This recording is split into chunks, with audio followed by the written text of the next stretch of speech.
Hello friends, welcome back to our channel Meenakshi Singh. और आज हम करने वाले हैं इक्वल टू डिवीजन एल्गोरिदम। जो लोग चैनल पे नए हैं वो प्लीज़ चैनल को सब्सक्राइब ज़रूर कर लें। अगर अच्छा लगता है तो वीडियो को लाइक ज़रूर करें। दोस्तों, आज हम करने वाले हैं इक्वल डिवीजन एल्गोरिदम। हमने लास्ट टाइम किया था लेमा, उसके लिए आप डिस्क्रिप्शन बॉक्स में लिंक होगा वीडियो का, उसको चेकआउट कर सकते हैं। फर्स्ट ऑफ ऑल हमें समझना पड़ेगा एल्गोरिदम क्या होता है। एल्गोरिदम होता है series of well defined steps. एक सीरी होती है जिसमें 1 2 3 4 कुछ ऐसे स्टेप होते हैं जिनको हम यूज करते हैं। ये एक प्रोसीजर देते हैं जिनकी हेल्प से हम किसी पर्टिकुलर प्रॉब्लम को सॉल्व आउट करते हैं। एल्गोरिथम क्या है? सीरी है कुछ स्टेप्स की, मतलब उसमें कुछ स्टेप्स होते हैं। जिन स्टेप्स से क्या बनता है, एक तरीका बनता है, प्रोसीजर बनता है। उस तरीके की हेल्प से हम किसी प्रॉब्लम को सॉल्व आउट करते हैं, उसको एल्गोरिदम बोलते हैं। गाइज, ये आपको छोटी छोटी चीजें हैं जो समझने की भी जरूरत है, लर्न करने की भी जरूरत है, क्योंकि एग्जाम में कुछ भी आ सकता है और ऐसी चीजें एग्जाम में हमेशा आती हैं जिनकी तरफ हम ध्यान नहीं देते। तो जरूरी नहीं है आपको पर्टिकुलर क्वेश्चंस ही सॉल्व करने हैं, न्यूमेरिकल्स ही सॉल्व करने हैं। इस तरह की डेफिनेशंस लर्न करना भी आपके लिए बहुत जरूरी है। तो अब हम बात करते हैं इक्वल डिवीजन एल्गोरिथम की। एल्गोरिथम क्या हो गया? सीरी होती है वेल डिफाइंड स्टेप्स की, जो हमें एक प्रोसीजर देती है जिसकी हेल्प से हम क्या करते हैं, किसी पर्टिकुलर प्रॉब्लम को सॉल्व करते हैं। तो इक्वल डिवीजन एल्गोरिथम क्या है? हमने पढ़ा था इक्वल डिवीजन लेमा। तो लेमा गाइस क्या था?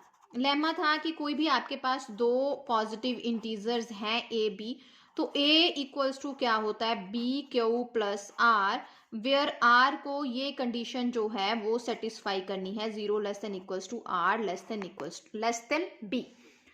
ये हमने लेमा पढ़ा था, ठीक है। अब इस लेमे के ही आगे हम स्टेप्स बनाएंगे कुछ। कहां तक उन स्टेप्स को लेके जाएंगे? वहां तक लेके जाएंगे जब तक आर हमारे पास 0 नहीं आ जाता। उन स्टेप्स को हम क्या बोल देंगे? Equal division algorithm. नाइस, अब आप समझ के। लेमा क्या था हमारे पास? कि एक प्रूवन स्टेटमेंट थी जिसकी हेल्प से हम किसी अनदर स्टेटमेंट को प्रूव करते हैं। एल्गोरिथम हमारे पास क्या आ गया? सीरी है जिसमें कुछ स्टेप्स है जिसकी हेल्प से हम किसी प्रॉब्लम को सॉल्व आउट करते हैं। तो इक्वल डिवीजन एल्गोरिथम कहां से बना? इक्वल डिवीजन लेमा से बना। लेमा ने हमें बोला था कि कोई भी दो इंटीजर हैं a इक्वल्स टू b, जिसमें जो है एक बड़ा होगा दूसरा छोटा होगा। अगर हम बड़े वाले को छोटे वाले से डिवीजन देते हैं तो वहां पे रिमाइंडर की कंडीशन ये होती है। और जब इस लेमा से हम कुछ स्टेप्स करते हैं, कहां तक वो स्टेप्स करते हैं? जब तक हमारा रिमाइंडर 0 नहीं आ जाता। उसमें आपके पास बहुत सारे स्टेप्स होते हैं, एक हो सकता है, 2 3 4 स्टेप्स हो सकते हैं, जब तक आपके पास रिमाइंडर 0 ना आ जाए। उन स्टेप्स को हम इक्वल डिवीजन एल्गोरिदम बोल देते हैं। और इस एल्गोरिदम को यूज किस चीज के लिए किया जाता है? इसको यूज किया जाता है HCF फाइंड करने के लिए। क्लियर? इक्वल डिवीजन एल्गोरिदम किस चीज के लिए यूज होती है? To find HCF of given positive integers. Clear? ये भी क्वेश्चन आता है कि इक्वल डिवीजन एल्गोरिदम बनती कहां से है? ये लेमा से बनती है। कैसे बनती है? जब हम लेमा को कुछ स्टेप्स में कन्वर्ट करते हैं। कितने स्टेप्स होते हैं? इनफाइनाइट स्टेप्स हो सकते हैं। जहां तक आर जो है 0 नहीं आता वहां तक ये स्टेप्स हो सकते हैं। और हम इन सारी चीजों की यूज किस चीज के लिए करते हैं? दो इंटीजर्स का HCF फाइंड करने के लिए। जैसे हमारे पास ए बी दिए गए हों। और HCF कब आता है? मान लीजिए हमें बोला गया है कि जी ए और बी का आपको क्या फाइंड करना है? HCF। तो हम क्या करेंगे? यहाँ पे इक्वल्ड डिवीजन एल्गोरिदम लगाएंगे। इन दोनों को आपस में डिवीजन करेंगे। बड़े को छोटे से डिवाइड करके हम इन स्टेप्स को लेके चलते रहेंगे तब तक जब तक हमारा आर 0 ना आ जाए। और जब हमारा आर 0 आ गया तो क्या डिवाइजर था वहां पे? वो जो है हमारा HCF गाइस बन जाता है। क्लियर? अब मैंने आपको ए बी की फॉर्म में ये चीज क्यों समझाई है? क्योंकि सम टाइम आपको यही आता है कि आप इक्वल डिवीजन एल्गोरिदम थ्योरम है जो वो प्रूव एंड स्टेट करें। तब आपको नंबर नहीं आएंगे कि 15 है 17 है। इसलिए आपको इन चीजों को इस तरह समझना जो है जरूरी है। तो अब हम गाइज इसके लिए जो है वो एक एग्जाम्पल ले लेते हैं। और एग्जाम्पल आप कोई भी ले सकते हो, एक्सरसाइज 1.1 में से भी ले सकते हो।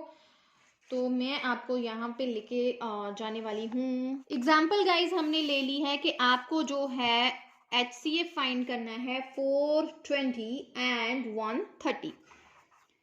ठीक है, आपको इन दोनों का जो है वो क्या फाइंड करना है, HCF। तो आप इसमें से जो बड़ा है दैट इज 420 420 उसको A ले लोगे, छोटा कौन सा है B, उसको हम 130 जो है वो मान लेंगे। अब हमको इनका जो है HCF निकालना है, तो हम क्या करेंगे, हम बड़े वाले को किसके साथ डिवाइड करेंगे, छोटे वाले के। यहाँ क्वोशिएंट आएगा और यहाँ रिमाइंडर आएगा। आप जो है रफ काम में कर सकते हो, मैंने यहाँ पे रफ काम में इसको डिवाइड दे दिया है। तो ये हमारे पास गाइस कहाँ पे जाएगा, आई थिंक ये 3 पे जाएगा। ओके, एंड ये हमारे पास 30 रिमाइंडर आ जाएगा। तो हमारा रिमाइंडर क्या है, 30। हमारा क्वोशिएंट क्यू क्या है, 3। Clear guys. नेक्स्ट स्टेप में जो यहाँ पे डिवाइजर है आप उसको यहाँ पे ले आओगे, दैट इज 130। और हम इसको डिवाइड किससे करेंगे, जो हमारा R है 30 से। अब क्या आएगा, ये 4 पे जाएगा, 30 चौका 120 और हमारे पास रिमाइंडर बचेगा 10। नेक्स्ट फिर ये स्टेप आ जाएगा, जो यहाँ पे B है मतलब डिवाइजर है 30, यहाँ पे रिमाइंडर है 10, 10 3 जा 30 प्लस 0। अब हमारे पास गाइज रिमाइंडर आ गया 0। रिमाइंडर 0 कब आया, जब हमारे पास डिवाइजर D जो है जिससे हम डिवाइड कर रहे थे वो कितना आया, 10। तो ये हमारा HCF है। Clear guys. दोबारा से कर देती हूँ, हमारे पास 2 नंबर दिए गए हैं, उन्होंने बोल दिया है कि इक्वल डिवीजन एल्गोरिदम लगा के आपको जो है इनका HCF फाइंड करना है। हम बड़े वाले को A मानेंगे, छोटे वाले को B मानेंगे और बड़े वाले को हम छोटे के साथ डिवाइड कर देंगे। डिवाइड किया तो this is quotient, this is a remainder. आप कैसे लिखोगे, B Q R। ठीक है, तो अब हम क्या करेंगे, जो यहाँ पे हमारा B था हम उसको यहाँ पे ले आएंगे, इसको रिमाइंडर से डिवाइड कर देंगे। ये सीरीज हमारी तब तक चलती रहती है जब तक हमारा रिमाइंडर 0 ना आ जाए। जब हमारा रिमाइंडर 0 आ गया तो यहाँ पे जो डिवाइजर है 10 वो जो है हमारा HCF हो जाता है। तो गाइज ये थी हमारी इक्वल डिवीजन एल्गोरिथम थ्योरम, और उसके साथ मैंने आपको एक एग्जांपल सॉल्व आउट कर दी है। जल्दी से हम इसका रिकैप ले लेते हैं। हमने आज पढ़ा है इक्वल डिवीजन एल्गोरिदम। ठीक है, सबसे पहले हम पढ़ेंगे एल्गोरिदम क्या होता है, series of well defined steps. कुछ स्टेप्स होते हैं जो हमें एक तरीका बताते हैं जिसको यूज करके हम किसी पर्टिकुलर प्रॉब्लम को सॉल्व करते हैं। उसके बाद हम आगे इक्वल डिवीजन एल्गोरिदम से, ये बनती कहाँ से है, ये एक एक नंबर के गाइस छोटे क्वेश्चंस आते हैं, जरूरी नहीं 10th के एग्जाम में आते हैं, आगे जो आपके एग्जाम्स होते हैं, जॉब के लिए दे रहे हो, कहीं पे दे रहे हो, कॉम्पिटिटर जो एग्जाम्स होते हैं उनमें भी ये आता है। तो ये कहाँ से बनता है इक्वल डिवीजन एल्गोरिदम, ये लेमा से बनता है।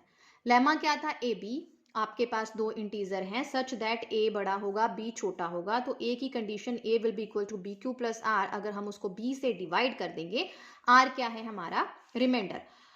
तो एल्गोरिदम में क्या है कि इस लेमा के हम कुछ स्टेप्स बनाते हैं, कहां तक बनाते हैं, जब तक रिमाइंडर 0 नहीं आ जाता।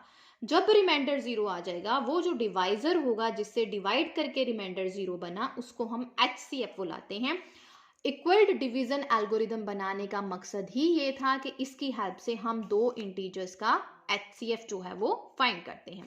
नेक्स्ट मैंने यहाँ पे आपको सिंपल समझाया है कि इक्वल डिवीजन एल्गोरिदम क्या है, जो आपको हमने पीछे समझा दिया है कि लेमा के हम कुछ स्टेप्स बनाएंगे जब तक हमारे पास रिमाइंडर 0 नहीं आता। नेक्स्ट हमारे पास एग्जांपल आ गई है, दैट इज 420 और 130 का हमें HCF फाइंड करना है। इसमें से हम बड़े वाले को A मानेंगे, छोटे वाले को B मानेंगे और फिर हम उसको डिवाइड कर देंगे। डिवाइड आके आप, ये तो छोटी छोटी चीजें हैं, Q प्लस R आपको लिखना है, फिर आपको डिवाइजर ले जाना है, उसको रिमाइंडर से डिवाइड करते जाना है, फिर आपको यहाँ से डिवाइडर उठाना है, फिर रिमाइंडर से जो है उसको डिवाइड करते जाना है जब तक हमारा रिमाइंडर 0 नहीं आ जाता। रिमाइंडर 0 आ गया तो जिस डिवाइजर की वजह से रिमाइंडर 0 आया है उसको हम क्या बोलेंगे, HCF। तो ये था सिंपल सा। आप मुझे अगर आपकी कोई क्वेरी है तो प्लीज़ ज़रूर लिखिएगा, क्योंकि अभी तो स्टार्टिंग है हमारे चैनल की, तो मुझे नहीं लगता मुझे इतनी क्वेरीज आएंगी। फिर भी अगर आपके पास कहीं कोई ऐसा स्टूडेंट है जो बोर्ड एग्जाम में बैठने वाला है, या जिसे लगता है कि मैथ भाई बहुत टफ है, तो उसके लिए ये चैनल है, आप उसके साथ शेयर कर सकते हो। नेक्स्ट हम वीडियो में जो है हमारी एक्सरसाइज 1.1 को सॉल्व करने की कोशिश करेंगे। तब तक के लिए देखते रहें मीनाक्षी सिंह। अच्छा लगता है तो लाइक करें। आसपास कोई ज़रूरतमंद है जिसे मैथ बहुत टफ लगता है तो उसके साथ शेयर करें हमारे चैनल को, और सब्सक्राइब करना ना भूलें। Thank you very much guys for watching Meenakshi